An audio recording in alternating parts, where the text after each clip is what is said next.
আসসালামু আলাইকুম দর্শক মণ্ডলী, আমি আমার এক ফ্রেন্ডের সাথে গ্রামে এসেছি মাছ ধরতে।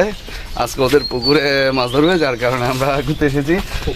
এই যে পুকুরে এটা দেখতে পাচ্ছেন, পুকুরে মাছ খুব একটা বেশি নাই, তারপরেও আমরা যা পাই আর কি। তো এই আমার বন্ধু ওমর।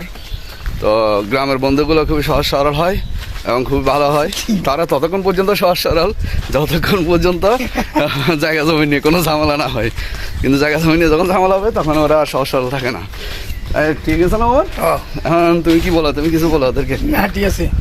কি ঠিক আছে? তুমি দর্শকদেরকে কিছু বলো। যেটা বলছো বন্ধু এটা ঠিক আছে। ঠিক আছে। এদিকে আমার আরেক বন্ধু আছে মনির হোসেন, সেও আসছে। আমরা আসলে গ্রামে খুব উপলব্ধি করি, গ্রামে খুব মজা করি, যার কারণে আমরা গ্রামে প্রায় সময় ঘুরতে চলে আসি, সেটা যেই গ্রামই হোক। এই যে দেখতে পাচ্ছেন গ্রামের রাস্তা, নিরিবিলি, কেউ নাই, খুবই চমৎকার জায়গা। এদিকে প্রচুর বিল, প্রচুর জায়গা জমি। তো আজকে আপনাদেরকে হেঁটে হেঁটে গ্রাম দেখাবো। দেখুন প্রচুর বিল। তো দর্শক দেখুন, আসুন আমরা গ্রামের সৌন্দর্যগুলো একসাথে উপভোগ করি। কুত্তা পর্যন্ত আমাদেরকে দেখে ভয়ে পালাচ্ছে। অপূর্ব সুন্দর এই গ্রাম। এই গ্রামের নাম হচ্ছে শ্রীগলবাহা। হ্যাঁ, চল্লক্কা। হ্যাঁ, দৈনগুলো আর কি শ্রীগলবাহা। মহিষ পানিতে ডুবে আছে গরমের কারণে, মহিষরা পানিতে ডুবে থাকে এবং এরকম অনেক মহিষ এখানে দেখা যায় যারা পানিতে ডুবে থাকে। দেখেন খালের মধ্যে মহিষ ডুবে আছে। তো এরকম গরমে আমরাও চাইতেছিলাম মহিষের মতো ডুবে থাকার জন্য। তো যাই হোক, এখন গরম কম, যার কারণে আমরা মহিষের মতো আর পানিতে ডুবতে হবে না। আমাদের বন্ধু ইয়াতে অনেকগুলো এই অসাধারণ গ্রামে আসতে গেলে আপনাকে অবশ্যই কর্ণফুলী নতুন ব্রিজ আসতে হবে, এবং কর্ণফুলী নতুন ব্রিজ থেকে মাত্র 20 টাকা দিয়ে আপনার মৈজরটেক আসবেন। মৈজরটেক থেকে হেঁটে চরফরিদ এলাকায় চলে আসবেন এবং দেখতে পাবেন এই অসাধারণ সুন্দর গ্রাম।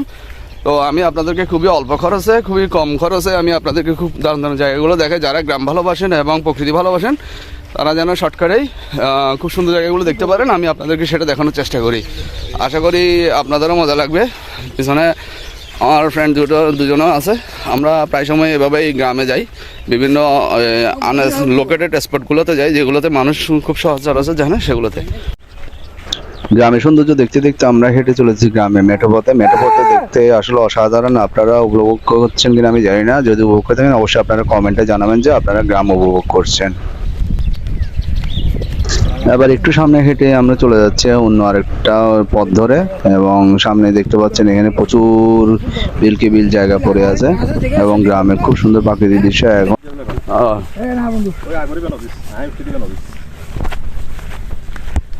এই যে গ্রামের মধ্যে লুঙ্গি পরে হাঁটার খুবই মজা। আমার বন্ধু ওমর ফোন দেখায় দেখায় হাঁটতেছে। হ্যাঁ, গ্রামের খেতে বিলের মধ্যে দিয়ে হাঁটবেন,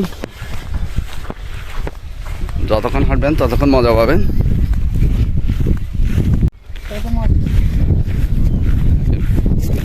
এই যে একটি নতুন পুকুর কাটা হয়েছে। এই নতুন পুকুর এখনো কাটা হইলে দেখেন কিভাবে নতুন পুকুর কাটে। খুবই সুন্দর একটা ছোট পুকুর, এক পরিবারের জন্য যথেষ্ট, খুব সুন্দর। হ্যাঁ, দেখতে পাচ্ছেন গাছের ছায়ায় এক রিক্সা ড্রাইভার, উনি ভ্যান গাড়ি ড্রাইভার, উনি বিশ্রাম নিচ্ছেন। আমি আপনাদেরকে সবসময় সহজ সুন্দর জায়গাগুলো দেখানোর চেষ্টা করি এবং খুবই অল্প খরচে জায়গাগুলো দেখানোর চেষ্টা করি। চট্টগ্রামের সৌন্দর্য, গ্রামের প্রাকৃতিক দৃশ্য হতে শুরু করে চট্টগ্রামের গুরুত্বপূর্ণ স্থানগুলো আমি আপনাদেরকে সহজেই দেখানোর চেষ্টা করি এবং শেয়ার করি, আপনারা যেন বেড়াতে পারেন, ঘুরতে পারেন এবং আপনারাও আনন্দ নিতে পারেন। তো কমেন্ট সেকশনে জানাবেন আপনাদের গ্রাম কার কার ভালো লাগে। যাদের গ্রাম ভালো লাগে না তারা বলবেন, তারাও জানাবেন, এবং যাদের গ্রাম ভালো লাগে তারাও জানাবেন। এবং এই চট্টগ্রামের মধ্যে যদি আপনি খুব কাছে গ্রাম দেখতে চান, শহরের পাশে বাজানো, আপনারা চাইলে নদী পার হয়েও এই পাশে এপারে এসে গ্রাম দেখতে পারবেন। এবং চল্লক্কা, চরফরিদ হতে শুরু করে মৈজরটেক থেকে শুরু করে একদম ব্রিজঘাট পর্যন্ত আপনারা গ্রামের সৌন্দর্য উপভোগ করতে পারবেন।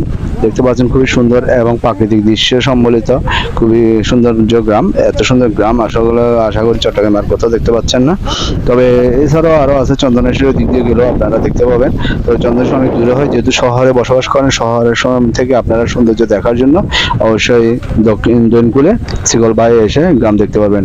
এই দেখুন মহিষ শুয়ে আছে, মহিষগুলোকেও দেখতে ভালো লাগতেছে।